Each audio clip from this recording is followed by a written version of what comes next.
Good morning बच्चों। जैसा कि हम लोग पिछले लेक्चर में देखे क्या तत्वों का निष्कर्षण का वन शॉर्ट वीडियो लेके आए थे। तो तत्वों के निष्कर्षण में हम लोग उसको फुल्ली एक्सप्लेन करके सॉल्व कर चुके थे और ये खत्म भी हो गया था। आज आपके साथ मैं एक नया चैप्टर लेके आऊंगा, P and D block elements.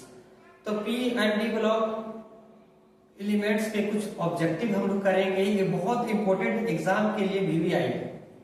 यहाँ से 8 से 10 नंबर आपको जो है MCQ पूछा जाएगा। तो आप लोग इस क्वेश्चन को गवाए नहीं, ध्यान से आप लोग पढ़िएगा और एक एक करके आप लोग बनाने की कोशिश कीजिएगा ऑब्जेक्टिव और समझना है। चलिए तो हम स्टार्ट करते हैं। आज डी कक्षक के तत्व हम लोग आज पढ़ेंगे।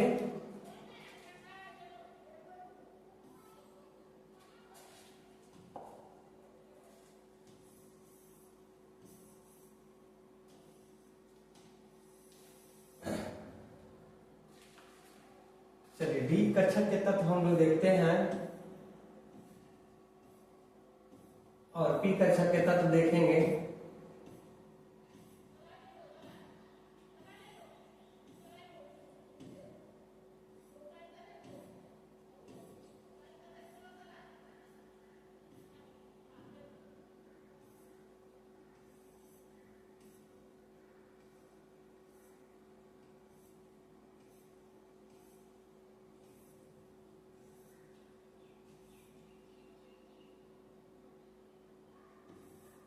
P bond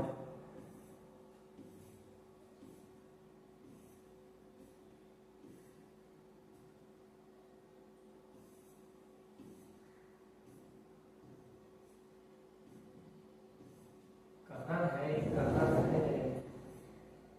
NF2NP6। चलिए यहां से स्टार्ट है आपका। यहां से इस चैप्टर का नाम है P block, B block and F block elements. P block, D block and F block elements जो है यहां से स्टार्ट है आपका। ये चैप्टर है P block, D block and F block elements, unit 7 and 8।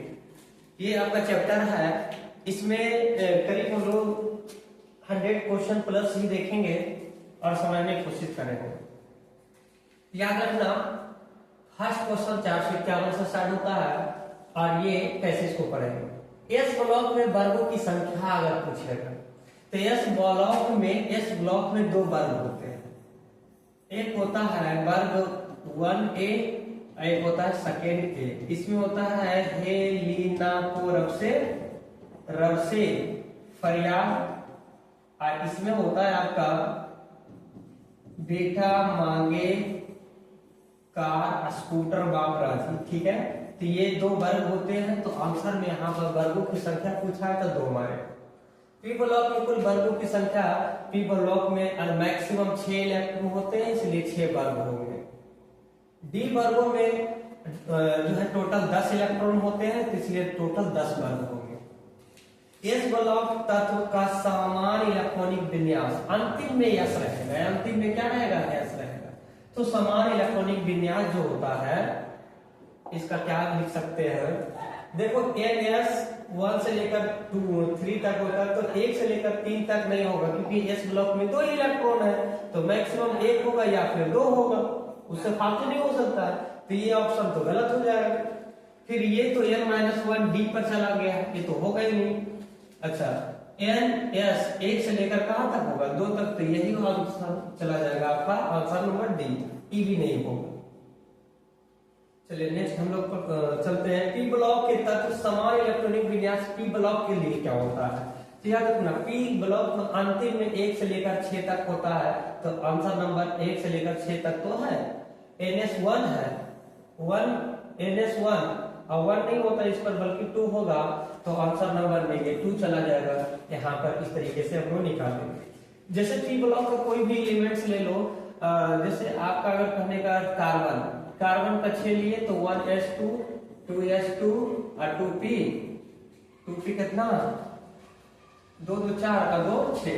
तो ये पी पर जो मैक्सिमम 6 इलेक्ट्रॉन रहेगा, लेकिन उससे पहले एस पर 2 इलेक्ट्रॉन पूरा फिल होगा तभी आगे बढ़ेंगे। तो एस का इलेक्ट्रॉन जब तक नहीं भरता है, जब तक आगे नहीं बढ़ेगा। तो यहाँ पर ये ऐसा आ गया सिस्टम, इसको एन लिखते हैं, NS2 NP, ये 2 लिखेंगे तो इस तरीके से अंतिम में होंगे। तो यहाँ तो 2 इलेक्ट्रॉन था तो इसलिए 2 ली, अगर 6 आना था तो 6 लिखते, तो इसलिए आंसर नंबर डी ब्लॉक तत्व समान इलेक्ट्रॉनिक विन्यास, डी ब्लॉक के तत्वों का समान इलेक्ट्रॉनिक विन्यास होता है n-1, डी पर 1 से लेकर कहां तक 10 तक, और NS 1 से लेकर 2 तक। इस तरीके का एक फार्मूला निकल के आता है, इसको रट लेना बहुत इंपॉर्टेंट। एफ ब्लॉक में क्या होता है, एफ ब्लॉक में, डी ब्लॉक में डी रहेगा, एफ ब्लॉक में एफ रहेगा, ठीक है जी। तो एफ ब्लॉक का समान इलेक्ट्रॉनिक विन्यास क्या होता है, n-2, एफ जो है 1 से लेकर 14 और n-1 डी 0 से 1 तक और NS2। ये पूरा जो सिस्टम होता है, ये पूरे सिस्टम को हम लोग एफ ब्लॉक कहते हैं। तो ऑप्शन नंबर कौन सा चला जाएगा, सी चला जाएगा। क्षारीय मृदा धातु का समान इलेक्ट्रॉनिक विन्यास, क्षारीय मृदा धातु बोला है तो मृदा में होता है 2, इसलिए यहाँ पर NS2 हो जाएगा मृदा। क्षारीय धातु बोलता तो यहाँ पर NS1 हो जाता, मृदा बोला इसलिए 2 होगा, आंसर नंबर ए चला जाएगा। चलिए यहाँ पर देखिए, क्षार धातु का समान इलेक्ट्रॉनिक विन्यास होता है। क्षार धातु का समान इलेक्ट्रॉनिक विन्यास क्या होता है, क्षार धातु मतलब अल्कली मेटल का, अभी हम बताए हैं कि क्षार धातु रहेगा तो उस पर 1 रहेगा चार्ज, ठीक है जी। वर्ग 16 के तत्व को कहा जाता है चैल्कोजन बोलते हैं, वर्ग 16 को, ठीक है। क्या बोलेंगे, चैल्कोजन बोलते हैं वर्ग 16 के तत्वों को। वर्ग 15 के तत्वों को कहा जाता है, वर्ग 15 के तत्वों को पेंटोजन कहते हैं, तो यहाँ पेंटोजन के नाम से इसको जाना जाता है। निम्नलिखित में किन तत्वों में 5f कक्षकों में इलेक्ट्रॉनिक क्रमबद्ध रूप से भरे होते हैं। 5f में तो याद रखना, 4f जो होता है लेंथेनाइड सीरीज के लिए होता है, लेंथेनाइड लेंथेनम जिसको कहते हैं, और 5f जैसे लिखेगा तो एक्टेनम होता है, एक्टेनाइड सीरीज इसी को बोला जाता है, तो एक्टेनाइड होगा ऑप्शन नंबर बी। निम्नलिखित में कौन संक्रमण तत्व का युग्म है, संक्रमण तत्व का युग्म है। संक्रमण तत्व उसको बोलते हैं जिसका घर खाली रहता है। सबसे पहला मैग्नीशियम एल्युमिनियम नहीं, डी ब्लॉक का तत्व, सल्फर और क्लोरीन भी नहीं है, ना ही सोडियम और कैल्शियम है। तो संक्रमण तत्व डी ब्लॉक के तत्वों को कहा जाता है। तो कॉपर और आयरन जो है डी ब्लॉक के तत्वों का तत्व है, और इनके घर खाली है, भरे हुए नहीं है। भरा रहेगा तो तब भी संक्रमण तत्व नहीं कहेंगे, तो खाली कक्षक होने के कारण ये संक्रमण तत्व है। संक्रमण तत्वों का स्थान आवर्त सारणी के अंतर्गत रखा गया है, तो कहाँ रखा गया, तो डी ब्लॉक के अंतर्गत रखा गया संक्रमण तत्व। ऑक्सीजन और ओजोन है, ये एक एलोट्रॉप्स है, अपरूप है, एलोट्रॉप्स है, ऑक्सीजन और अपरूप है, अपरूप है, एलोट्रॉप्स है, ठीक है। अपरूप, इसका हिंदी क्या होता है, अपरूप, एलोट्रॉप्स। ऑक्सीजन और ओजोन एक दूसरे का अपरूप है, ठीक है जी। निम्नलिखित संक्रमण तत्व में आयनों में कौन अनुचुंबकीय आयन है। अनुचुंबकीय की बात किया जाए तो कॉपर पर 2+ की बात कर ले तो यहाँ पर हम निकालते हैं 1s2 2s2 2p6 3s2 3p6 4s2 3d 9 होना चाहिए, लेकिन कॉपर अपवाद में, इसलिए यहाँ पर 2 नहीं होगा, यहाँ पर 9 नहीं होगा, तो 4s1 और 3d 9 हो जाएगा, 3d 9 हो जाएगा, सॉरी 10। अब यहाँ से कॉपर पर 2+ आयन बोला है, तो यहाँ से एक इलेक्ट्रॉन निकलेगा, यहाँ से एक इलेक्ट्रॉन निकलेगा, तो डी पर यहाँ पर बच जाएगा 1 2 3 4 1 2 3 4 5 6 7 8 1 9, एक सिंगल इलेक्ट्रॉन बचा। तो सिंगल इलेक्ट्रॉन बचने के कारण यहाँ पर ये जो आपका होता है अनुचुंबकीय, यहाँ पर अनुचुंबकीय का मतलब होता है आयुग्मिक इलेक्ट्रॉन। जो सिंगल बच जाए, अकेले बच जाए, उसको आयुग्मिक बोलेंगे। तो आयुग्मिक इलेक्ट्रॉन यहाँ एक बचा, इसलिए ये अनुचुंबकीय हो। बाकी यहाँ पर जिंक की बात किया जाए तो जिंक प्रतिचुंबकीय है। देखो कैसे, जिंक जो है +2 आयन है, तो यहाँ पर जिंक का 30 होता है, तो यहाँ पर 2 होगा और यहाँ 10 होगा, तो 30 हो गया। अब कह रहा है 2 इलेक्ट्रॉन को हटा दे, तो 2 इलेक्ट्रॉन हट जाएगा तो 4s 0 हो जाएगा, 4s 0। लेकिन 3d 10 रहेगा, तो 10 पर पूरा फुल रहेगा, तो फुल रहेगा तो n का वैल्यू क्या हो जाएगा, 0 हो जाएगा। तो ये भी नहीं होगा, ना ही ये होगा और ना ही ये होगा, तो आंसर नंबर बी चला जाएगा। ठीक है, इस तरीके से बी ऑप्शन चला जाएगा आपका। क्लियर है आप लोग? निम्नलिखित में से किसमें ऑक्सीजन का ऑक्सीकरण +2 होता है? ऑक्सीजन का ऑक्सीकरण संख्या क्या कैसे निकालेंगे वो ध्यान देना। ऑक्सीजन का ऑक्सीकरण संख्या कैसे निकालेंगे वो ध्यान देना है। थोड़ा सा ध्यान दो। ऑक्सीजन निम्नलिखित में किसमें ऑक्सीजन का ऑक्सीकरण संख्या +2 होता है? तो याद रखना, ऑक्सीजन की बात किया जाए तो ऑक्सीजन को एज इट इज x मान लो, और बाकी कितना फ्लोरीन है, 2 फ्लोरीन का 2 नेगेटिव इक्वल टू में 0, तो x -2 बराबर 0, तो x बराबर क्या होगा, +2। बाकी इसको अगर देख लिया जाए तो ऑक्सीजन है, ऑक्सीजन की ऑक्सीकरण अवस्था +2 होता है। अब यहाँ क्लोरीन है O है, ठीक है जी, क्लोरीन है ऑक्सीजन, इसका भी होगा +2। यहाँ पर सोडियम है O2 है, तो ये 2x है, यहाँ पर +1 हो जाएगा, Na2O, ये कितना हो जाएगा, एक सेकेंड, ये 2x मान लो ऑक्सीजन का, और यह होगा +2, ये तो माइनस में आ जाएगा, ये तो माइनस में आ जाएगा, माइनस में होगा नहीं।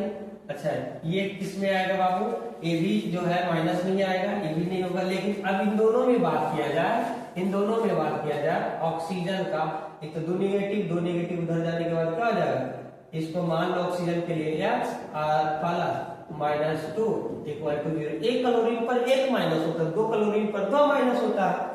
अब यहाँ पर इसको उधर भेज दो तो x बराबर का क्या होगा, +2। अब कह रहा है कि ऑक्सीकरण अवस्था +2 ही होगा, क्यों, ज्यादा क्यों नहीं हो सकता? तो याद रखना, क्लोरीन के पास उपस्थित डी कक्षक होते हैं, लेकिन फ्लोरीन के पास उपस्थित डी कक्षक नहीं होते हैं, और डी कक्षक नहीं होने के कारण अपने ये ऑक्सीकरण अवस्था परिवर्तित नहीं करेगा, चेंज नहीं करेगा। जब नहीं बदलेगा तो यहाँ पर फ्लोरीन ऑप्शन चला जाएगा, तो यहाँ पर ए ऑप्शन चला जाएगा। ठीक है, चलिए आगे हम लोग आगे बढ़ते हैं, तो हम देखते हैं आगे। निम्नलिखित में कौन रेडियो एक्टिव उत्कृष्ट गैस है? रेडियो एक्टिव की बात किया जाए जो हैवी मेटल होता है, तो याद रखना हीना, नेहा और कैटरीना के एक्सरे रंगीन की बात किया जाए, ऊपर से नीचे जाने पर आकार में वृद्धि होता है, ऑक्साइड बढ़ता है, ऑक्साइड भारी होने के कारण ये रेडियोधर्मिक जो है तत्व कहलाता है, भारी होने के कारण।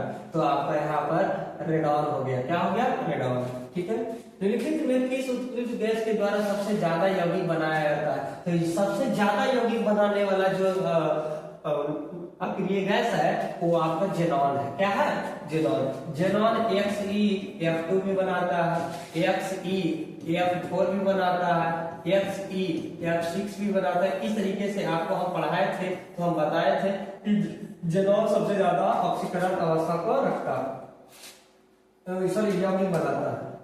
ठीक है, निम्नलिखित में कौन प्रथम संक्रमण श्रेणी का सदस्य है? प्रथम अगर संक्रमण श्रेणी की बात किया जाए तो यहाँ पर कौन कौन है? साइंस टीचर विनीता कुमारी मन फी को नी क्यों जान जलाती है। ठीक है, साइंस टीचर विनीता कुमारी मन फी को नी क्यों जान जलाती है। तो यहाँ पर चेक करते हैं संक्रमण, प्रथम संक्रमण की बात कर रहा है, तो यहाँ पर एसी नहीं है, एसी कहीं मिला नहीं, कैडमियम नहीं मिला, ना ही एयू मिला, कहीं नहीं मिल रहा है, लेकिन क्या मिला? निकेल यहाँ अवेलेबल है, निकेल है, इसलिए प्रथम संक्रमण श्रेणी के तत्व कौन है? आपका ए है। अब कॉपर पर +2 आयन 29 का इलेक्ट्रॉनिक विन्यास क्या होगा? तो याद रखना, कॉपर पर +2 आयन का अगर बात किया जाए तो देखो यहाँ पर इसका इलेक्ट्रॉनिक विन्यास 1s2 2s2 2p6 3s2 3p6 4s2 3d9। ठीक है जी, अब यहाँ पर 3D9 की अगर बात किया जाए तो यहाँ पर यस है, ये गलत है, यहाँ PO कुछ नहीं है, ये गलत है, ये भी गलत है। अब रह गई बात 2 इलेक्ट्रॉन निकालने के बाद, 2 इलेक्ट्रॉन यहाँ से निकाल देंगे। जब 2 इलेक्ट्रॉन निकालेंगे, यहाँ पर सबसे पहले 2 इलेक्ट्रॉन निकालेंगे तो 2 इलेक्ट्रॉन जैसे निकलेगा तो D पर क्या रहेगा 9, तो 3D9 हो गया। और इतना को हम लिखते हैं बाबू आर्गन। क्या लिखेंगे? आर्गन, AR, ठीक है, आर्गन लिखेंगे। तो देखो यहाँ से 2 2 4 2 4 6 10 2 12 6 18 2 20 2, अच्छा ये 2 इलेक्ट्रॉन निकल गया ना, यहाँ तक लिखेंगे, सॉरी यहाँ तक लिखेंगे। अच्छा यहाँ 4s 2 है, 2 इलेक्ट्रॉन निकला था, 4s 0 है, तो 0 लिखने की कोई आवश्यकता नहीं है, इसलिए इसको हटा भी सकते हैं, इसको हटा भी सकते हैं। तो आप इतना को आर्गन कहिएगा, 18 बोलिएगा, और यहाँ पर ये 9 इधर आ गया क्योंकि 2 इलेक्ट्रॉन निकल चुका है। तो इस तरीके से सी ऑप्शन चला जाएगा। नाइट्रोजन का निम्नलिखित में कौन सा ऑक्साइड अनुचुंबकीय होता है? अनुचुंबकीय का मतलब होता है जिसपे आयुग्मिक इलेक्ट्रॉन प्रेजेंट हो, जिस पर आयुग्मिक इलेक्ट्रॉन प्रेजेंट हो, उसी को क्या बोलते हैं? अनुचुंबकीय बोलते हैं। अब यहाँ पर नाइट्रोजन की बात किया जाए तो नाइट्रोजन यहाँ पर कितना चार्ज देगा? एक ऑक्सीजन पर 2 चार्ज, एक ऑक्सीजन पर 2 चार्ज, तो 2 ऑक्सीजन है तो कितना आवेश आ जाएगा? 2 दूनी 4 होगा, तो 4 4 नेगेटिव होगा। अब यहाँ पर नाइट्रोजन का साथ होता है 1s2 2s2 2p3 2p3। अब 2 इलेक्ट्रॉन यहाँ से, 1 इलेक्ट्रॉन यहाँ से निकल गए तो 2 1 3 निकल गया, तो 3 निकल गया, तो यहाँ पर एक सिंगल इलेक्ट्रॉन बचा, तो इसलिए अनुचुंबकीय NO2 हो गया। बाकी कोई नहीं होगा अनुचुंबकीय। बाकी सब देखो N2 के फॉर्म में, N2 के फॉर्म में है, बाकी ये N के फॉर्म में, इसलिए बी ऑप्शन चला जाएगा। फास्फोरस का ऑक्सीकरण अवस्था होता है, याद रखना। फास्फोरस की बात किया जाए तो फास्फोरस का ऑक्सीकरण संख्या -3 से +5 तक होता है, याद रखना। फास्फोरस का -3 से +5 तक ऑक्सीकरण अवस्था होता है, ठीक है, -3 से +5 तक ऑक्सीकरण अवस्था किसका होता है? फास्फोरस का। लेकिन नाइट्रोजन का होता है -1 से +5 तक होता है नाइट्रोजन के लिए। चलिए आगे हम लोग बढ़ते हैं। फॉर्मिक अम्ल सागर H2SO4 से अभिक्रिया कर क्या बनाता है? याद रखना, फॉर्मिक अम्ल अगर बात किया जाए तो फॉर्मिक अम्ल का फार्मूला होता है HCOOH, और किसके साथ? फॉर्मिक अम्ल सांद्र H2SO4 से अभिक्रिया कर, H2SO4 से अभिक्रिया करेगा, H2SO4 से अभिक्रिया करेगा तो क्या क्या बनेगा? तो सबसे पहला बात है इसमें क्या देख सकते हैं, तो यहाँ पर जब भी बनेगा तो क्या बन सकता है? वाटर निकलेगा, H2O, ठीक है, 2 टाइम वाटर निकलेगा, और क्या निकलेगा?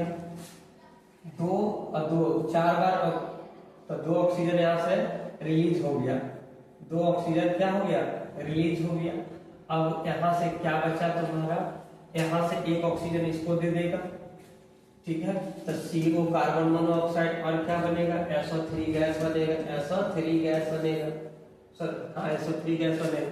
अब यहाँ पर फॉर्मिक अम्ल सागर सल्फ्यूरिक अम्ल से अभिक्रिया करते हैं, तो देखो कार्बन जिसमें प्रेजेंट है वही मेन प्रोडक्ट है आपका, जिसमें कार्बन प्रेजेंट है इसी से अभिक्रिया किया था, तो साइड प्रोडक्ट में SO3 भी ऑप्शन है।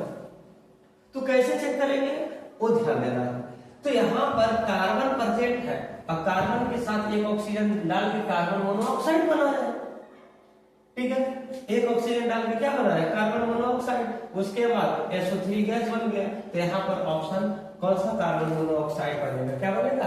Carbon monoxide. क्लियर है? लेंथेनाइड तत्वों के समान इलेक्ट्रॉनिक विन्यास, लेंथेनाइड एक्टेनाइड होता है। लेंथेनाइड में 1 से 14 तक NH2P 0 से 1 और NH2 होता है, ये लेंथेनाइड का होता है। क्या होता है? लेंथेनाइड N-2 F पर 1 से लेकर 14 तक, N-1 S P पर 6, D पर 0 से 1, 0 रहेगा या तो 1 रहेगा, और NH2 रहेगा। इस तरीके से आप लेंथेनाइड का जो है समान इलेक्ट्रॉनिक विन्यास बना सकते हैं। प्रतिचुंबकीय क्या? अनुचुंबकीय प्रतिचुंबकीय मंत्र होता है। स्टेडियम साइंस टीचर 21 होता है, 21 का कैसे निकालेंगे, 1s2 2s2 2p6 3s2 3p6 4s2 3d1, ठीक है 21 हो गया। अब यहां से हमें लाना है क्या, यहाँ पर 3 इलेक्ट्रॉन गायब हो गया तो ये 0 हो गया, बाकी इतना बच गया, इतना बच गया तो सब जोड़ा के 6 है ना, तो 6 में p पर अंतिम में 6 है, तो बताइए यहाँ पर 3 डिब्बा होगा, 2 2 4 और 2 6, बताइए n का वैल्यू 0 हो गया, 0 हो गया तो प्रति चुंबकीय हो गया, 0 हुआ तो क्या हो गया, प्रति चुंबकीय हो गया। जब n का वैल्यू कुछ भी आ जाए तो अनुचुंबकीय, अगर 0 के बराबर हो गया तो प्रति चुंबकीय, तो ये आपका क्या आ गया, प्रति चुंबकीय कौन हो गया, स्टेडियम हो गया। Fe+2 में अयुग्मित इलेक्ट्रॉनों की संख्या पूछा, चलिए अयुग्मित इलेक्ट्रॉन चेक करते हैं कैसे बनेगा, अयुग्मित इलेक्ट्रॉन चेक करते हैं हम लोग कैसे बनेगा। अयुग्मित इलेक्ट्रॉन पूछा है, Fe+2 आयन, आयरन 26 साल का होता है, तो यहाँ पर 1s2 2s2 2p6 3s2 3p6 4s2 3d 2 2 4 अच्छे 10 2 12 6 18 2 20 अच्छे 26 हो गया।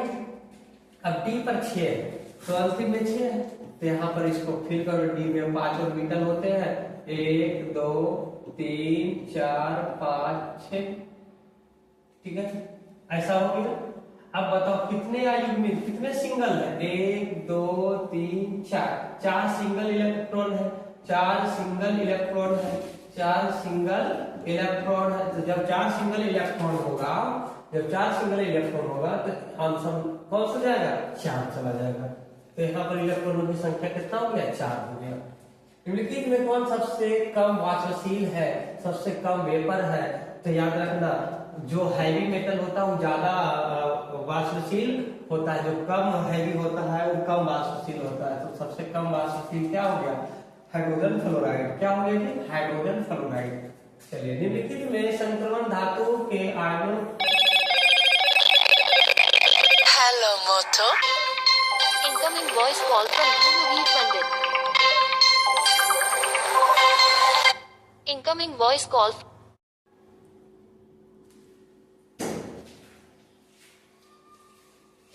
चलिए अगर बात किया जाए निम्नलिखित संक्रमण धातु के आयनों में कौन प्रतिचुंबकीय है, तो कौन प्रतिचुंबकीय की अगर बात किया जाए, अनुचुंबकीय नहीं प्रतिचुंबकीय, प्रतिचुंबकीय का मतलब युग्मित इलेक्ट्रॉन, तो देखो जिंक पर जो होता है 2 इलेक्ट्रॉन तो हटा दिया, तो जब जैसे 2 इलेक्ट्रॉन हटाएगा तो ये प्रतिचुंबकीय आ जाएगा, तो जिंक आंसर चला जाएगा।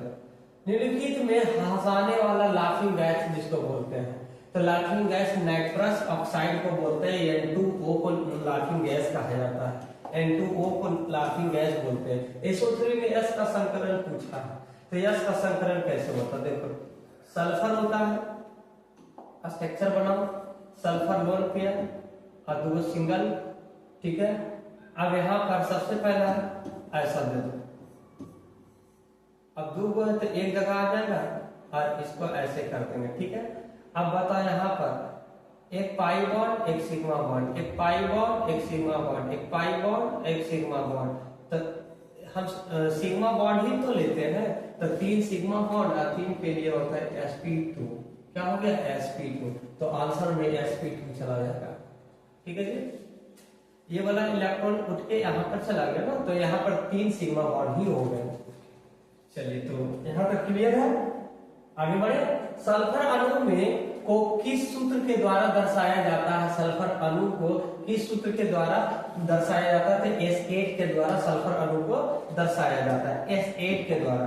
निम्नलिखित में इसमें अयुग्मित इलेक्ट्रॉन की संख्या ज्यादा है, अयुग्मित इलेक्ट्रॉन की बात किया जाए तो सबसे ज्यादा अयुग्मित इलेक्ट्रॉन मैग्नीज का होता है, मैग्नीज पर +7 होता है, तो याद रखना सबसे ज्यादा अयुग्मित इलेक्ट्रॉन यही होता है। आपका सामने में लेंथेनाइट का तो निम्नलिखित में किस ब्लॉक के अंतर्गत आता है, लेंथेनाइट एक्टिनाइट F ब्लॉक के अंतर्गत आता है, लेंथेनाइट बोलो या एक्टिनाइट F ब्लॉक के अंतर्गत आता है। H2SO4 है A, ये क्या है, डाई बेसिक एसिड है, मोनो बेसिक है, मोनो एसिडिक है, डाई एसिडिक है, मतलब एक भास्मिक अम्ल है कि द्विभास्मिक अम्ल है, कि एक अम्लीय एक भाषणिक अम्ल है कि द्विभाषणिक अम्ल है, ऐसा लिखा हुआ है। ठीक है, तो यहाँ पर जो है देखा जाए तो एक भाषणिक अम्ल होता है H2SO4, एक भाषणिक नहीं सॉरी द्विभाषणिक अम्ल है। जैसे कि यहाँ पर ऐसे इसका स्ट्रक्चर बनेगा OH और OH, तो यहाँ पर OH कितनी बार है? 2 बार है, तो 2 बार है इसलिए डाई बेसिक एसिड होता है, द्विभाषणिक अम्ल होता है, द्विभाषणिक अम्ल होता है। OH जितना बार रहेगा उतना द्विभाषणिक अम्ल होगा। हीलियम का संकेत होता है He, हीलियम का क्या होता है He। NH3 में N का संकरण अगर बात किया जाए, संकरण निकालने का तरीका होता है लल्ला लोन पेयर, ये सिंगल बॉन्ड सिंगल H, यहाँ पर 1 सिग्मा 2 सिग्मा 3 सिग्मा एक लोन पेयर, तो 3 सिग्मा प्लस में एक लोन पेयर, यहाँ से 4 हो गया टोटल, 4 के लिए होता है sp3। क्या होता है sp3, तो ऑप्शन नंबर ए चला जाएगा। pH3 में P का संकरण भी sp3, क्योंकि नाना पार्टिकल ऐश्वर्या सब बीमार हो जाएगा, तो जो इसका होगा संकरण जो उसका होगा, तो यहाँ भी sp3 होगा। H2O में O का संकरण अगर पूछेगा तो O के लिए संकरण कैसे निकालते हैं बाबू? ऑक्सीजन देंगे, यहाँ पर लल्ला लोन पेयर 2 होता है। अब यहाँ पर हाइड्रोजन 2 है, तो यहाँ पर एक हाइड्रोजन यहाँ पर, एक हाइड्रोजन यहाँ पर, ऐसा दे दी। इसकी जो स्ट्रक्चर होता है मुड़ी हुई संरचना होता है, लोन पेयर होने के कारण इसका जो संरचना होता है इस तरीके से मुड़ जाता है, इसको मुड़ी हुई संरचना भी बोलते हैं। तो यहाँ पर देखा जाए तो 2 सिग्मा बॉन्ड है, 2 सिग्मा बॉन्ड है और प्लस में 2 लोन पेयर है, और यहाँ टोटल हो गया 4 के लिए होता है sp3, तो sp3 option. Group 1 elements of the periodic table is known as, अच्छा ग्रुप एक के तत्वों को क्या कहा जाता है आसानी में? तो यार क्षारीय धातु बोलेंगे, और क्या बोलेंगे? क्षारीय धातु। क्या बोलेंगे? क्षारीय धातु। यहाँ पर अल्कली मेटल इसको बोलते हैं, क्षारीय धातु इसको कहा जाता है। क्या बोलेंगे? क्षारीय धातु। ये हो गया क्षारीय मृदा धातु। क्या हो गया? क्षारीय मृदा धातु, ये क्षारीय मृदा धातु। ये इनर्ट गैस, कौन सा गैस? इनर्ट गैस, निष्क्रिय गैस, और एक ऑप्शन नन ऑफ दीज है। ठीक है जी।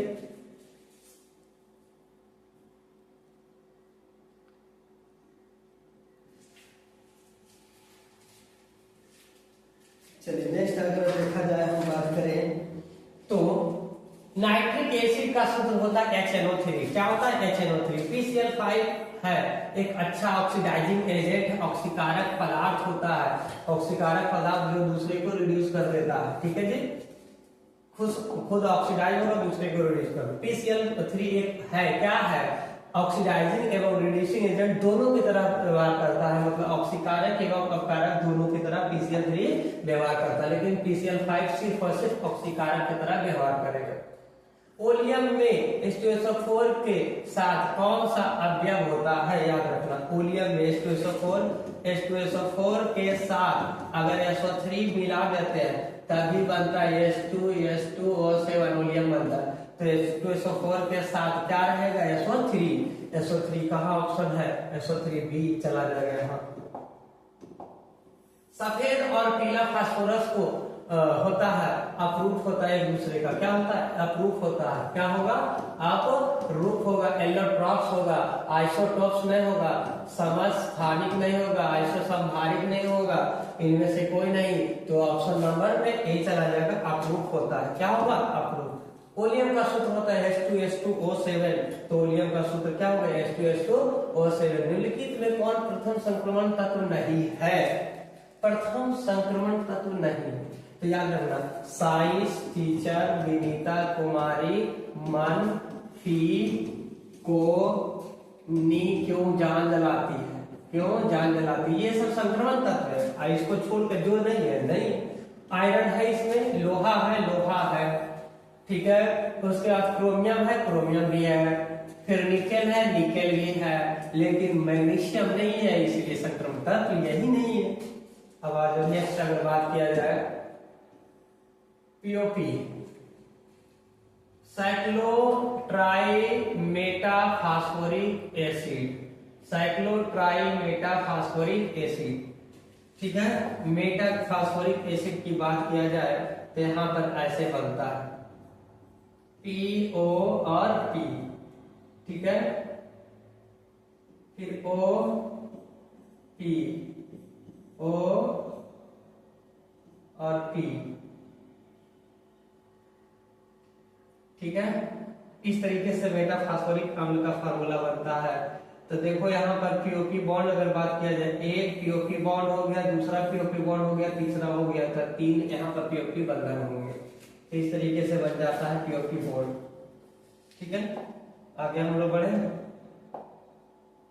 निम्नलिखित में कौन सा धातु प्रचुर मात्रा में भूपट्टी में पाया? धातु की बात किया जाए भूपट्टी पर तो अल्युमिनियम धातु में, और ताप में पूछेगा तो ऑक्सीजन, ताप में पूछेगा तो ऑक्सीजन, और धातु में पूछेगा तो एल्युमिनियम। निम्नलिखित में कौन प्रबल ऑक्सीकारक है? प्रबल ऑक्सीडाइजिंग एजेंट है F2। प्रबल ऑक्सीडाइजिंग एजेंट कौन है? F2। निम्नलिखित में किसका आयनन विभव अधिकतम होता है?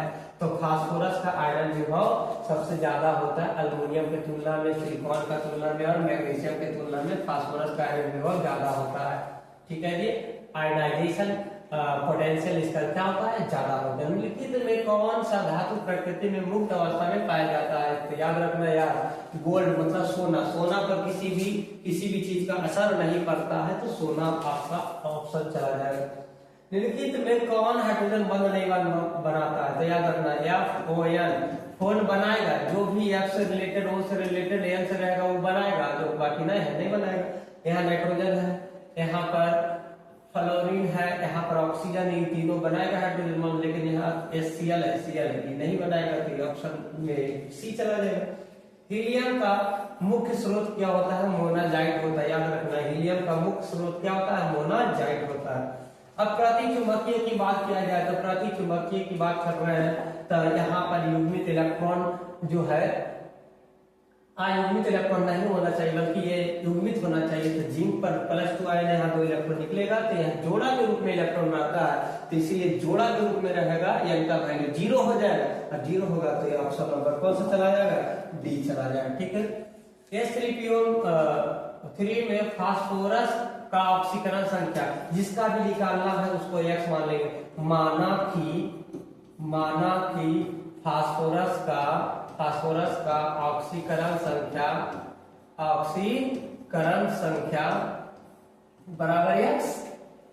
अब हाइड्रोजन है तो 3 हाइड्रोजन तो 3, एक हाइड्रोजन का +1 होता है, और जिसका भी निकाले उसको X मानेंगे, अभी से प्लस रखेंगे। ऑक्सीजन के लिए 3 को है, इसका होता है -2, ऑक्सीजन पर कितना माइनस होता है? -2 होगा, इक्वल टू में क्या हो जाएगा? 0 होगा। क्लियर है? आपको समझ में आ रहा है? चलिए आगे बढ़ते हैं। तो यहाँ से अगर बात किया जाए तो यहाँ 3 और +X और 3 Hello, Moto. Incoming voice call from Bhuvi Pandit.